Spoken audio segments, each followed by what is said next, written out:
हुज़ूर नबी मुकर्रम शफ़ी उम्मम रहमत दो आलम सल्लल्लाहु अलैहि वसल्लम जन फरमायो कि हज करण में जल्दी करणु घुरिजे। मन अरादल हज फलियुअज्जिल। अल्लाह जे हबीब करीम सल्लल्लाहु अलैहि वसल्लम फरमायो कि जेको शख़्स हज जो इरादो करे थो उनखे घुरिजे त जल्दी में हज अदा करे, छो त कि इंसान ते जेका सो आहे पंहिंजे मौत जे पंहिंजी ज़िंदगी ते को भरवसो न आहे। त इन जे करे जेकॾहिं हज फ़र्ज़ु थी चुको आहे त हज अदा करण में जल्दी करे। ऐं ॿी हदीस में रसूल करीम सल्लल्लाहु अलैहि वसल्लम जन फरमायो कि हज ऐं उमिरो ॿई गॾु कयो। हाणे हिन हदीस में कि हज ऐं उमिरो जेका सो आहे ॿई गॾु कबा आहिनि, इनखे हज किरान बि चइबो आहे ऐं ॿियो हज तमतो बि चइबो आहे। ॿई ऐं ॿई इस्तिलाहूं आहिनि, थोरो फ़र्क़ु आहे बार सूरत हज किरान ऐं हज तमतो में। तो रसूल करीम सल्लल्लाहु अलैहि वसल्लम जन फरमायो कि हिकु सफ़र में हज ऐं उमिरो ॿई गॾु कयो। तोड़े जो हज किरान कयो या हज तमतो कयो, ॿई गॾु कयो। फ़इन्नहुमा यनफ़ियानिल फ़क़्र वज़्ज़ुनूब कमा यनफ़िल कैरु ख़बसल हदीद वज़्ज़हब वल फ़िद्दत औ कमा क़ाल सल्लल्लाहु अलैहि वसल्लम। हुज़ूर नबी मुकर्रम सल्लल्लाहु अलैहि वसल्लम जन फरमायो कि हज ऐं उमिरो ॿई हिकु सफ़र ते मिलाए करे गॾु कयो। छो त हज ऐं उमिरो ॿई गॾु मिलाए करे अदा करण सां तव्हांजी मोहताजी, ग़रीबी ऐं मिसकीनी खे बि दूरि ऐं परे करे छॾींदो ऐं तव्हांजे गुनाहनि खे बि ख़तमु करे छॾींदो।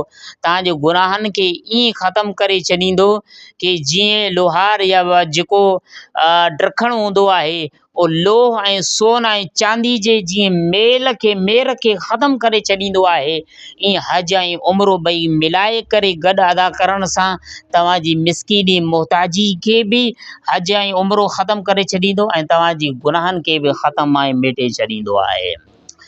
ऐं अल्लाह जे हबीब करीम सल्लल्लाहु अलैहि वसल्लम जन फरमायो वलैस लिल हज्जतिल मबरूरति सवाबुन इल्लल जन्नत औ कमा क़ाल सल्लल्लाहु अलैहि वसल्लम।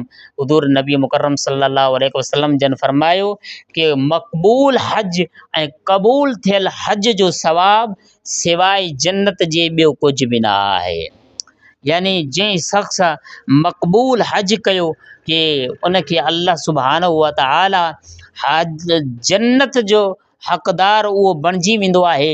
रब सुब्हानहू व तआला उनखे जन्नत जो हक़दार बणाए छॾींदो आहे। इन जे करे लिहाज़ा जेको शख़्स हाजी बणिजी वेंदो आहे हज अदा करण खां बाद में उनखे अहिड़ा अमाल न करणु घुरिजनि, ख़राबु अमाल कि जंहिंमां उनजो हज जो सवाबु या हज जा जेके अहकाम आहिनि या हज उनजो ख़तमु थी वञे। तो लिहाज़ा हाजीअ जे लाइ हज अदा करण खां बाद में उनखे नेक अमाल ऐं पंहिंजे हाजी हुजण जो ऐं पंहिंजे हज जो मुकमल हक़ अदा करणु घुरिजे। बार सूरत के हुज़ूर नबी मुकर्रम सल्लल्लाहु अलैहि वसल्लम जन फरमायो कि हज मबरूर क़बूल थियल हज अॻोड़े मां तव्हांखे ॿुधाए सघे कि उहो हज जेको नियत ऐं इख़लास सां अदा कई वञे, जेको हज गुनाहनि खां उन हज जे सफ़र में न को गुनाह करे या बेहयाई जो कमु करे, ख़ालिसतन अल्लाह जे रिज़ा जे ख़ातिर सुहिणे ऐं सुठे तरीक़े सां उन हज जा अरकान अदा कया वञनि ऐं हलाल ऐं पंहिंजे हलाल कमाईअ मां उन हज खे अदा कयो वञे ऐं हज मक़बूल हज इनखे चइबो आहे। उन जो बदिलो अल्लाह जे हबीब करीम सल्लल्लाहु अलैहि वसल्लम फरमायो कि जन्नत आहे। ऐं रसूल करीम सल्लल्लाहु अलैहि वसल्लम जन फरमायो कि